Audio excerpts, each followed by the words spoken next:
Smoking isn't just a bad habit, it is an addiction. Smokers smoke because they believe it is doing something for them. For some, it relieves stress and anxiety. For others, it boosts social confidence. But what if smoking really isn't doing anything for you? What if the reason smokers continue to smoke are the very things that smoking profoundly worsens?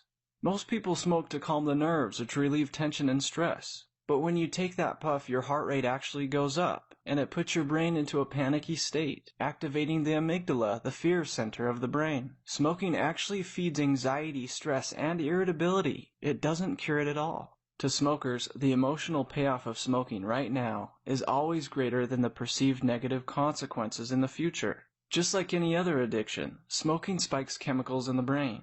The main chemical spiked from nicotine is dopamine. Dopamine is not just the feel-good chemical of the brain, but also the key neurotransmitter in memory and motivation.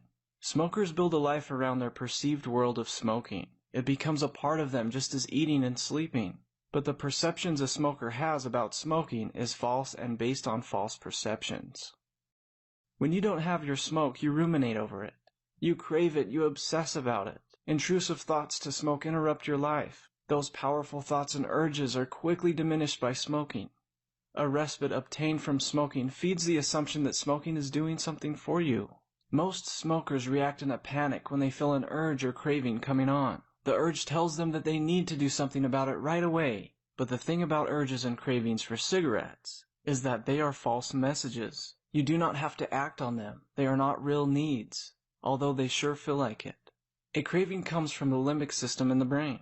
They appear incredibly strong and may seem to come out of nowhere. But this is because the limbic system is much denser than other brain structures and developed before the higher functioning parts of the brain. The limbic system also works on a subconscious level. The limbic system is tied to the autonomic nervous system and controls the beating of our hearts and the blinking of our eyelids. We do not control these things, they just automatically happen. Likewise, we cannot control the urges that the brain sends for us to have a smoke, but we can choose how to react to them. By properly reacting to urges and cravings, they diminish quickly. Cravings and urges are not bad in and of themselves. They help us to survive. They tell us what to eat, drink, and sleep. They are natural. But what happens when you smoke is that the brain starts to spike chemicals at unnatural levels. Smoking activates the brain's motivational incentive system, the very system that developed in our brains to help us survive. But smoking is doing just the opposite. It is killing us. When the reward center is stimulated, the built-in motivational system spikes chemicals reinforcing the organism to repeat the behavior.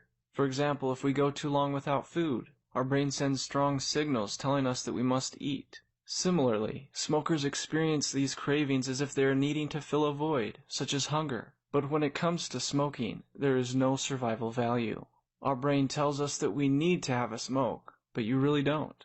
Ivan Pavlov, a Russian physiologist, discovered that when he rang a bell before giving a dog food, after a few repetitions, the dog would start to salivate at the ringing of the bell. The bell became a conditioned stimulus. The bell was a cue for the dog, telling the dog, "I'm getting food." But it isn't the bell that helps the dog survive, it's the food. Similarly, a cigarette cues a smoker. The brain will actually spike dopamine at the anticipation of receiving a reward. Just being triggered actually spikes a bit of dopamine before you smoke. This is how powerful a conditioned stimulus can be.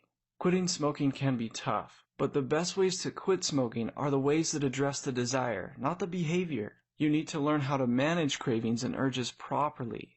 Urge surfing is an evidence-based technique that is shown to diminish cravings and urges. When you get that urge to smoke, imagine it as a wave that builds up slowly, hits peak, and then crashes on the sand. What this means is that when you have a craving or urge for that cigarette, step out of the urge's path and let it pass. Urges and cravings only last for a few moments.